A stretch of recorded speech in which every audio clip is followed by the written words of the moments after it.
Welcome to It's Good to Be Smart. I'm your host, Dr. Dave Mulder. I love to learn new things, and I hope you do too, because it's good to be smart. Today, we've got a story that's part science, part mystery, and totally inspiring. It's about one of the most important scientific discoveries of the 20th century, and the woman who helped make it happen, but didn't get the credit. Let's set the scene. It's the early 1900s, and scientists are just beginning to understand the structure of the atom. Picture an atom kind of like a tiny solar system, a dense nucleus at the center made of protons and neutrons, with electrons zipping around the outside. At the time, no one thought you could split the nucleus of an atom. It just seemed impossible. It was just too small, too strong, too mysterious. But that was about to change. Enter Lise Meitner, an Austrian physicist born in 1878 and one of the first women in Europe to earn a doctorate in physics. From the start, she was drawn to the invisible world of atoms. She worked alongside another scientist, Otto Hahn, in Berlin. For decades, they studied radioactive elements together, combining physics and chemistry to unlock the secrets of the atomic world. But as the 1930s rolled in, dark clouds gathered. Meitner was Jewish, and with the rise of the Nazi regime in Germany, she was forced to flee the country in 1938. She escaped to Sweden with barely more than a suitcase full of clothes and a brain full of ideas. Now here's where things get wild. Hahn had stayed behind in Germany and continued their experiments. The team had been bombarding uranium atoms with neutrons, those tiny neutral particles in the nucleus, to see what would happen. One day, Hahn got surprising results. The uranium atom had split into two smaller atoms, something no one thought could happen. He wrote to Meitner about the results, hoping she could help explain them. And boy oh boy did she ever. Meitner, along with her nephew, the physicist Otto Frisch, did the math. Sitting on a park bench in Sweden, scribbling calculations on scraps of paper, they realized what had happened. The uranium nucleus had split into two lighter nuclei, releasing a huge amount of energy. They called this process nuclear fission. Okay, let's pause for a second. What is nuclear fission? Well, imagine the nucleus of an atom like a tightly packed ball of Lego bricks. If you hit it just right, with, say, a neutron, it can break apart into two smaller balls. And when it splits, it releases a burst of energy. Why? Because the total mass of the pieces is a little less than the original. And that missing mass doesn't just disappear, it turns into energy. A lot of energy. This was Einstein's famous equation in action, E equals mc squared.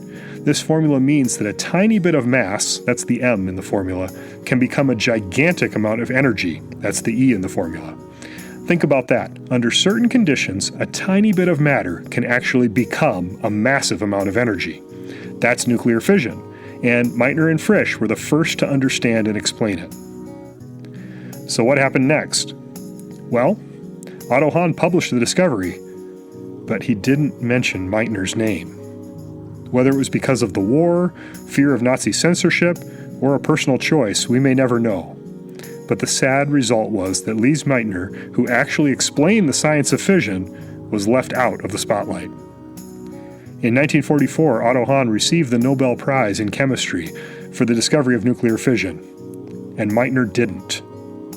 Many scientists were outraged. Even Einstein called her the German Marie Curie. She had helped change the world and had gotten no recognition.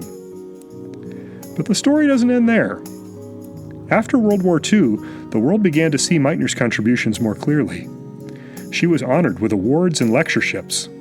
She met with other brilliant scientists, and eventually, in 1997, scientists did something permanent to recognize her place in history. They named a new element after her. Element 109, Meitnerium. So, why does Lise Meitner's story matter today? Because it reminds us that science is a human journey. It's full of brilliant ideas, hard work, missed chances, and stories that don't always have fair endings. But it's also about discovery, collaboration, and the power of evidence to reveal the truth.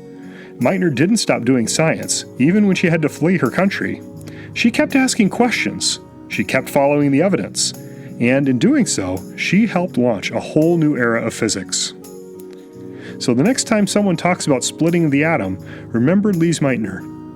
Her name might not be in every textbook, but it absolutely belongs in every science story. Her discovery changed the way we understand the energy of atomic fission. Thanks for joining me for this episode, and nice work leveling up your brain power today. Remember, smart isn't something you are, it's something we become as we're learning. So keep listening, keep learning, and keep getting smarter every day.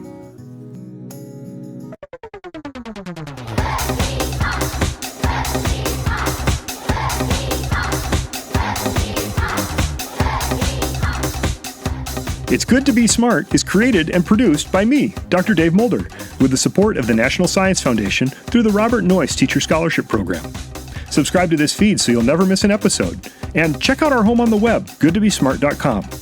Until next time, keep asking questions, stay curious, and keep learning, because it's good to be smart.